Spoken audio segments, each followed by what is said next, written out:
Hello, everybody. Hello, hello. As I said, welcome today to the next mini masterclass. This whole month of November, we have been meeting the sacred money archetypes, and we are coming close to the end of November. We're getting close to have met all of our sacred money archetypes. In fact, we only have 2 left. So today we're meeting one, and then next Thursday, we are meeting our very last sacred money archetype.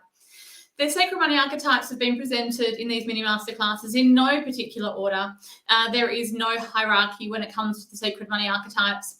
But what there is, though, is the one that is in your life, the one that is supporting you the greatest. And you are able to discover that by taking our free quiz. The link is in the comments. It is also just showing on your screen now as well. So if you don't know who your top sacred money archetype is, I really do suggest you go follow that link. As I said, it's in the comments, or you can just follow that. It's on your screen at the moment, and discover who your top sacred money archetype is. But today we are going to continue the journey. Today we are going to meet, as I said, our second last sacred money archetype. If you have missed the sacred money archetype mini class about your top sacred money archetype, you can catch them all on our YouTube channel at Laura Alchemist, and they are also on our Facebook page as well. So, who's ready to begin?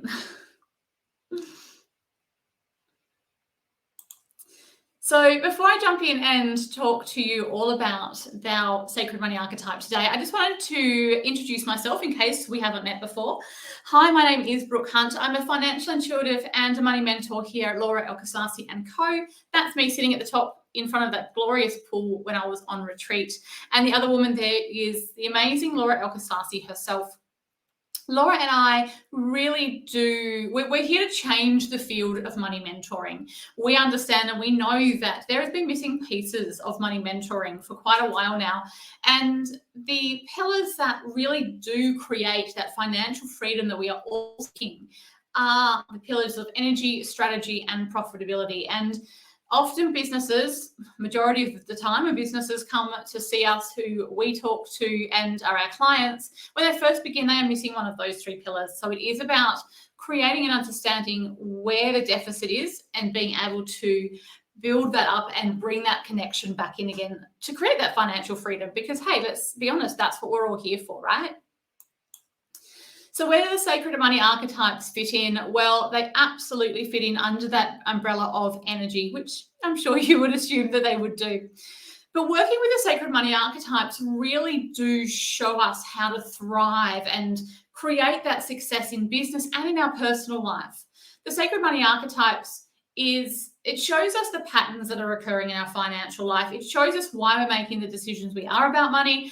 And it also gives us a greater understanding of why we don't have the money we do, why we don't have the money we have, or why we spend the money we always get, or why we feel that resentment towards it. There's so many different aspects when it comes to the sacred money archetypes and money. It is just like completely blowing open your money codes and understanding exactly why this is happening. After all, an archetype, as you may have heard me say before, is just a pattern of energy that repeats itself over and over. And these patterns of energy, these sacred money archetypes, this archetypal energy, we see in clients over and over and over, these 8 archetypal energies, which has created the sacred money archetypes that we use as well throughout our work.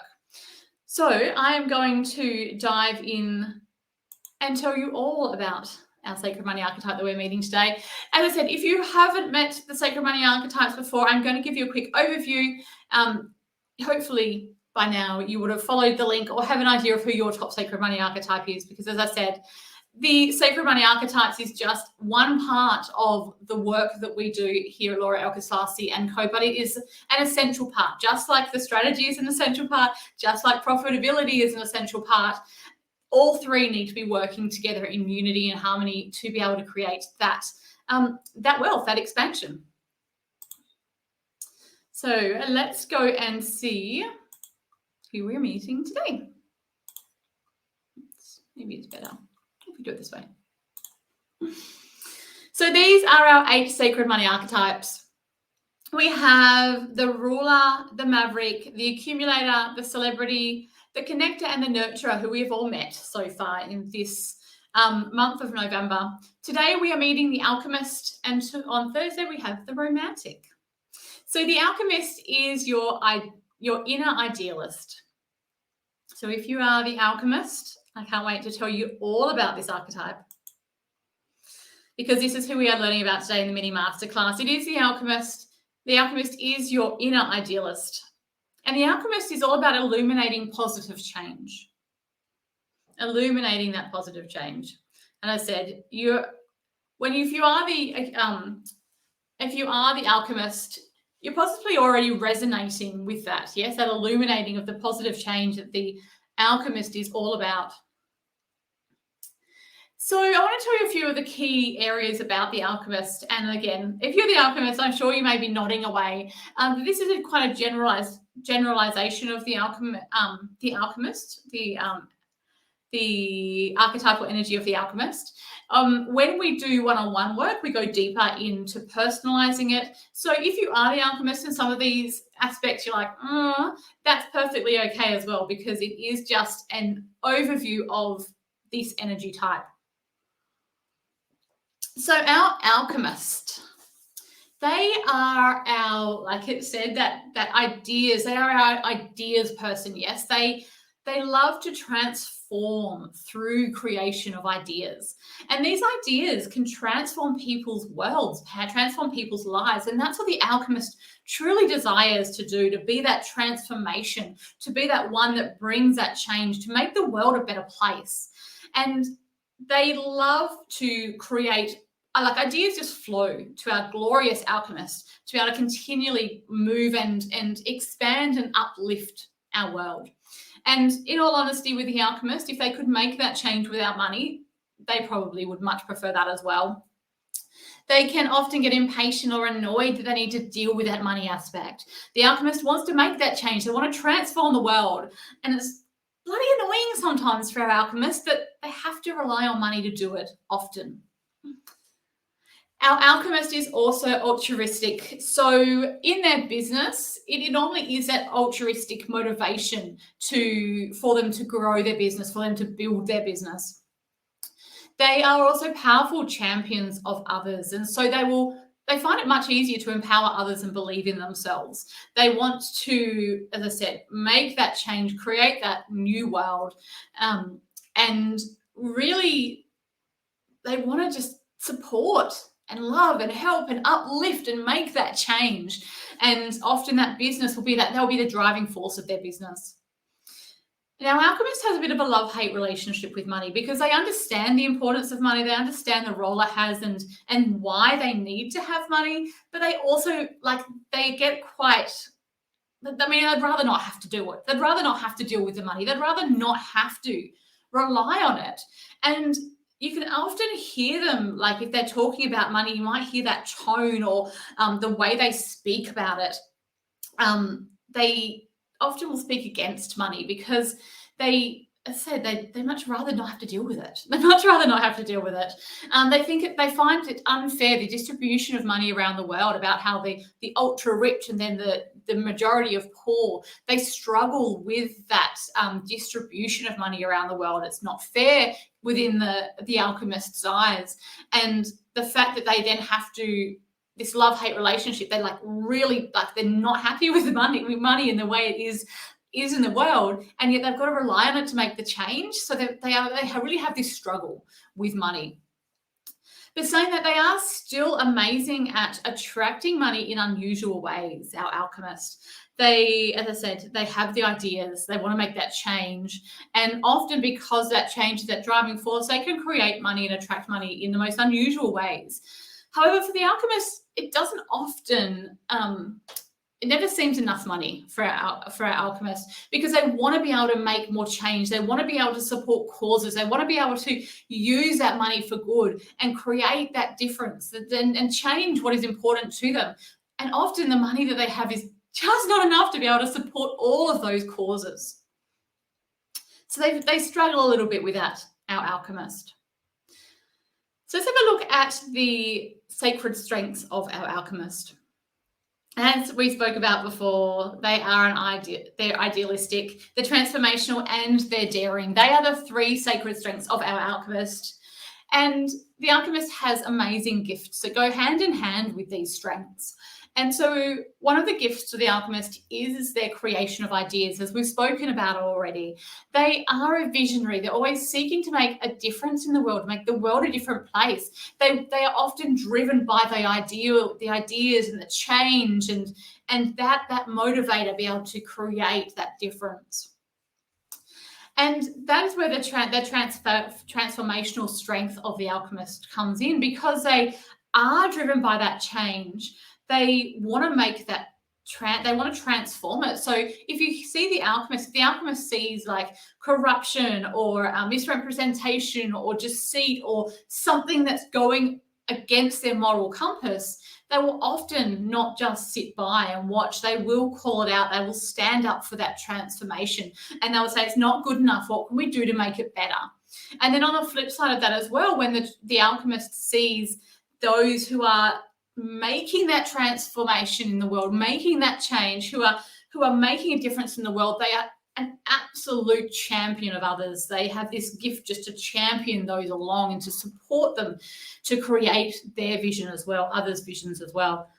Excuse me. And our alchemist is always also daring. That is one of the last sacred strength of our alchemist. But they have the gift of seeing possibilities everywhere.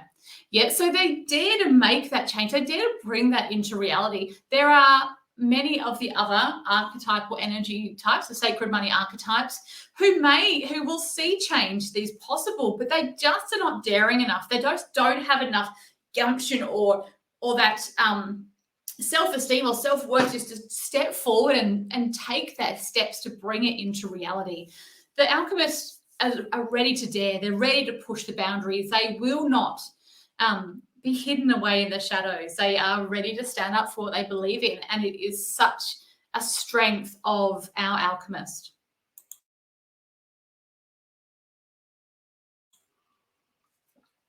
So now we've touched on the strengths and gifts of the alchemist, it is time for us to think about and talk about the challenges, because each of our archetypes have challenges. And that's okay. Everyone has challenges, as well as our archetypal energy types. They also have challenges. And again, for the alchemist, when you hear me talk about their challenges, I'm sure you're going to be nodding along and having lots of aha moments when you understand about it. Because our alchemist has with that love-hate relationship the alchemist has with money, they often have a challenge about feeling judgmental about others and money as well. So they have that judgment of, as we talked about before, the ultra rich and the majority of poor. They can judge others for how they spend their money, for the amount of money that they have. If they see people with a lot of money and not supporting causes or trying to make that difference, or just spending it on themselves, even they can feel a little bit of unease and judgment in others about money, as well as feeling judgmental on their own self as well when they have money at their expense to expend and to spend. So that is a challenge of our alchemist, is to just to start with be aware of the judgment that comes in when they are thinking about money, talking about money, witnessing themselves and others with money. And just that awareness is a huge factor in changing that challenge around, because then they can start to, stop, think, act, bring that awareness in. Excuse me. Because also our alchemist has that relationship with money, they can often find themselves having to or needing to rely on others for financial support. So they want to spend their money on causes. They want to make that change. They also, though, are not entirely wanting to gather the money themselves to be able to make that change, because they have that really love-hate, push-pull relationship with money. And so often they may find themselves needing to rely on others for that financial support. The other challenge for our alchemist is often, as we've talked about, they have those ideas. They are here to make that change. So excuse me 1 second. Just need to clear my throat. So yeah, we're saying that the Alchemist, they because they want to make that change, but they don't want to create the money because they've got that love-hate relationship with money. They can often have all these ideas to make change, all these ideas which will make change and also create a business for them and to bring in money for them, and yet they rebel against it. They don't want to create money. They don't want to create money goals. They don't want to create money habits. They might discount their services. You'll find them if they are in business and they'll discount services to those in need, or they'll feel challenged in raising their prices. They don't want to raise their prices because then what happens to the people who can't afford it? They are always in that consideration, but it means, yes, the challenge is they discount their prices, or they're like, no, I'm not making a money goal. Like they're fully against it. They fully rebel against any of those money habits, creating those good money habits and good money lessons that they need to learn, they rebel against, which then often brings them back into that top challenge of needing to rely then on others for financial support.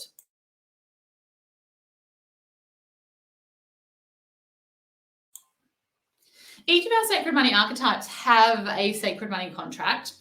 And with each of our archetypes, one part of their sacred money contract, they're really comfortable with. It's easy for them. They have no problems at all in receiving the sacred money contract. And there's always one part of it which is a challenge for them. It doesn't feel fluid, it is uneasy. So for our Alchemist, their sacred money contract is to transform ideas into financial success. And from what I've already told you of the Alchemist, I'm sure you know which part of that is the challenge for our Alchemist. And it absolutely is that turning it into financial success. They are absolutely able to transform ideas or create ideas, bring that change, but to then use that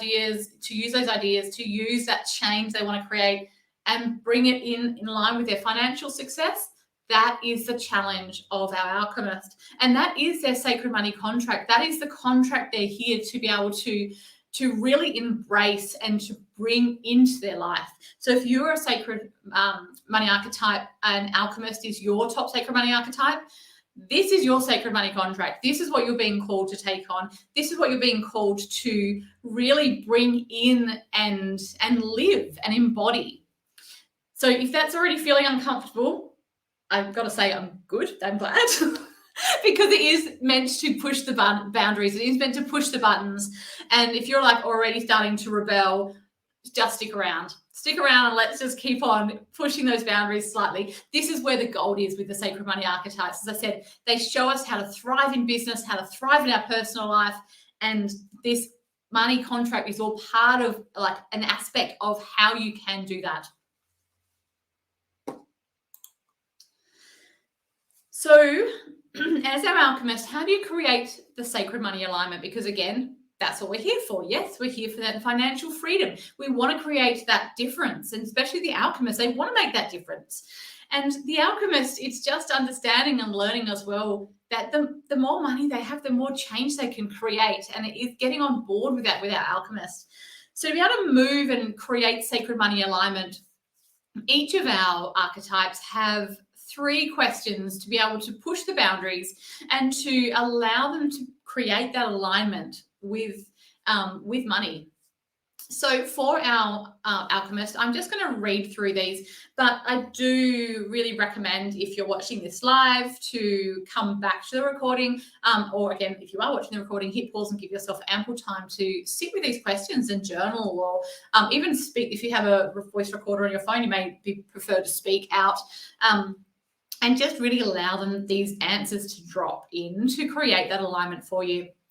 So the first question for our Alchemist is, what negative belief about money are you willing to release in order to make a positive impact in the world?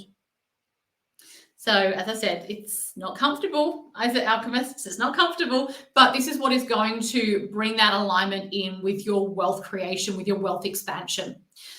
Because we all have negative beliefs around money. And each of the sacred money archetypes highlights those beliefs, those negative beliefs, so we're able to clear them and create new stories, new reality for ourselves. So as the alchemist, what negative belief about money are you willing to release in order to make a positive impact in the world? Because, hey, that's what you're all about, making that positive impact in the world. The next question for you to consider is, if money was sacred to you, how would you treat and value it? As the alchemist, that love-hate relationship is there, right? So it is really seeing money. Can you see money? This is the question. Can you see money as sacred? Can you see money as that sacred piece of the world, that sacred part of energy even? Can you see it as a sacred part of your life and that is able to create such goodness, such change, such love and expansion? Like, money is capable of that. So if money was sacred to you, how would you treat and value it? And it may help for you to understand and really, again, take on board that money is not the one that does the evil in the world. It is the people, how they treat money, how they use money, which is, again, they're based on their own negative beliefs and fears. Money is not the culprit of creating the divide there is in the world. So let's start to see it as sacred, our alchemists. Let's start to see it as that sacred part of us. And how would you treat it? How would you value it? What else is sacred to you? How do you treat that? How do you value it? The last question for our alchemists to consider to create that sacred money alignment is, what is the most exciting thing about money? Like, why do you love money? The alchemists are going, now, I don't love money. Do you not know I have that love-hate relationship? But what is the most exciting thing about money? Allow yourself to really drop in and see, feel, think, know, what do I find exciting about money? So all of these questions, obviously we're going into it very lightly at the moment, but I want you to dive deeper into it. I invite you to dive deeper into really see and see what comes out of these questions. Our sacred money archetypes all have an empowering money mindset as well. And again, this is going to stretch you. The alchemist, this is going to stretch you into your new truth. And that's what this empowering money mindset is about. This is your new empowering money mindset to take with you as we round up today's mini masterclass. And that is, the more I do well in the world, the more I can help others do good. Yes, the more I do well in the world, the more I can help others do good. And that is bringing that finances in there as well, yes. So the more I do well in the world, the more I create wealth in the world, the more I can help others do good. So just bring that in. Allow yourself to really sit with that and call on this empowering money mindset whenever you are having, a little bit of the wobbles or the feeling uncomfortable about money and about the work and the change that you want to make and money's role in doing that. Remember your empowering money mindset. The more I do well in the world, the more I can help others do good. So where to next?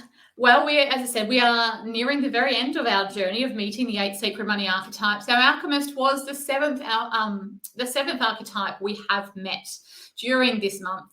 So we just have the romantic left, who we will be meeting in a couple of days' time. I would love for you to join me to meet the romantic.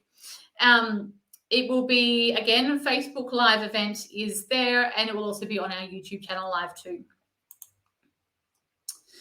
You can also come and join the wait list. So we have got a multitude of little programs, self-study programs coming out, each on your particular sacred money archetype, which is going to take you deeper. It's going to show you how to thrive in business, how to thrive in your personal life, how to unmask and dig deep and excavate the fears that are being held within you and the archetypal energy, the sacred money archetypal energy that will help you to be able to clear those and create that expansion in wealth. You can jump on our wait list by following that link that is on the screen now. It's also in the comment section too. You can jump on that. That would be wonderful. We will let you be the first to know about that. And if you are ready, if you just know something inside you is calling you, you're like, I got to know more. I need to know why this is happening, what is occurring in my life. I need to understand my sacred money archetypes at a greater level. I invite you to come and jump into a 3-month personal deep dive with me. This is one-on-one work. This is you, me, 3 months, the sacred money archetypes. And it's not just the top money archetype that we look at. We have a look at the whole range of your sacred money archetypes, particularly your top 3 and your bottom one. They all hold such incredible gifts and value for you to understand what is happening in your financial life. So in this 3-month program, that's what we do. We have a look at all of them. And it is like uncracking the code, like understanding money, getting to really just dive in and everything starts to make sense. The amount of people who have done this and gone through these programs, who have understood and learned about their sacred money archetypes, the comments I get are like, are you talking about me when I talk about the sacred money archetypes? Have you been watching me? How do you know that? Like, that is so me. That's exactly what I do. That's exactly how I feel. And it's no coincidence. Yes, it's the sacred money archetypes that are there in your life, that are there supporting you. And it's understanding, knowing the gifts, but also understanding the challenges that they have. And once you understand their challenges, they themselves can be moved and turned into gifts as well. We excavate those money fears, we excavate those money blocks, those income ceilings you've placed upon yourself, and we shift and move them. So if you're called to, come and join me in that 3-month program. The link for that is also in the comments, or you can also check it out on our website, lauraelkisasi.com. So that brings us to the end of our mini masterclass about the Alchemist. If you have any questions, please let me know. Drop them in the comments. I will come back and answer them. Each of our archetypes have been leaving us with a word at the end of these mini masterclasses, and I'm sure the Alchemist is just the same, wanting to do the same with us. I was going to say I'm going to tune in and see the word that the Alchemist wants to leave us, but it's already here. It's already dropped in, and it has been with me for most of the morning. That word is magic. Absolutely magic. And the Alchemist is showing me that word magic with sparkles all around it, like it is just this glorious magic. And the magic the Alchemist wants you to know, like to expand on that word magic, it is, the Alchemist is like saying the true magic, the real magic occurs when you have the wealth to make the change you desire. Really allow yourself to see and witness and create the magic. You know what you want to create. You have the ideas. You have all the possibilities in front of you. You see what's available to you. Just allow money to go hand in hand with that and create that magic. That is like the missing piece of the puzzle. Wealth is there to support the magic you're here to make in the world. And it doesn't have to be icky. It doesn't have to be, ugh. It can be done in such a sacred, connected way. And remind yourself of that magic. I've been saying, remember magic, remember magic, remember magic. Every time you want to make that change, every time you want to, support those causes that are important to you, remember magic and the element of wealth, how that fits into creating the magic that you so desire. So thank you everyone for hanging out with me in this mini masterclass about the Alchemist. As I said, we have one last mini masterclass to share with you, which will be happening in 2 days' time with the Romantic. Until then, have a beautiful time and keep creating that wealth. See you soon.